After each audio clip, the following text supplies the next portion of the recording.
यह कहानी है एक पुराने हवेली की, जो एक अजीबोगरीब आत्मा के लिए घर बन गई। हवेली के बगीचे में एक बड़ा पेड़ था, जिसे लोग भूतिया पेड़ कहते थे। एक दिन गांव के लोगों को एक अजीब सी आवाज सुनाई दी, जैसे कोई रो रहा हो। वे हवेली के पास पहुंचे और देखा, वहां कुछ नहीं था, सिर्फ भूतिया पेड़ के नीचे गुस्से का गुस्सा फैला हुआ था। गांव का मुखिया ने एक पुरानी किताब खोजी और पता लगाया कि भूतिया पेड़ के पास गोश्त बसने आया हुआ था। वह गोश्त को शांत करने का तरीका जानने के लिए वहां पहुंचा। पुरानी किताब के अनुसार गोश्त को शांत करने के लिए एक खास मंत्र बोलना था। मुखिया ने वह मंत्र पढ़ा और गोश्त को शांत किया। गोश्त ने मुखिया से कहा, धन्यवाद, अब मुझे शांति मिली है।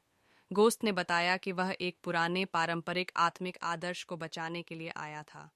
वह अब फिर से भूतिया पेड़ के नीचे वापस गया और वहां की शांति की रक्षा करने लिए तैयार रहा। इसके बाद गांव के लोग भूतिया पेड़ का सम्मान करने लगे और वह बगीचे का सबसे महत्वपूर्ण हिस्सा बन गया। इस कहानी से हमें यह सीखने को मिलता है कि कभी कभी हमारे दुनियाएं और आध्यात्मिक दुनिया के बीच एक गहरा संबंध हो सकता है और हमें उनका साथ रखना चाहिए। इसके बाद गोश्त और भूतिया पेड़ ने गांव के लोगों को अपने आत्मिक ज्ञान और महत्वपूर्ण सीख दिया। ये आत्मिक गुरु था, उन्होंने लोगों को जीवन के अद्वितीय पहलुओं को समझने में मदद किया, जिससे वे अपने जीवन को एक नई दिशा में बदल सके। भूतिया पेड़ के नीचे बैठकर गोश्त ने लोगों को ध्यान और मेधा के महत्व के बारे में सिखाया।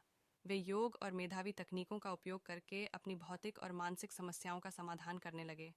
गांव के लोगों की जीवन में सकारात्मक परिवर्तन आया और वे अपने आत्मा की गहरी जांच करने लगे। उन्होंने समझा कि आत्मा का सबसे अच्छा मित्र है और वह उन्हें जीवन के हर मोड़ पर मार्गदर्शन कर सकता है। इस तरह भूतिया पेड़ और गोश्त ने गांव के लोगों को न केवल आत्मिक शांति दी, बल्कि उनके जीवन को भी बेहतर बनाने में मदद की।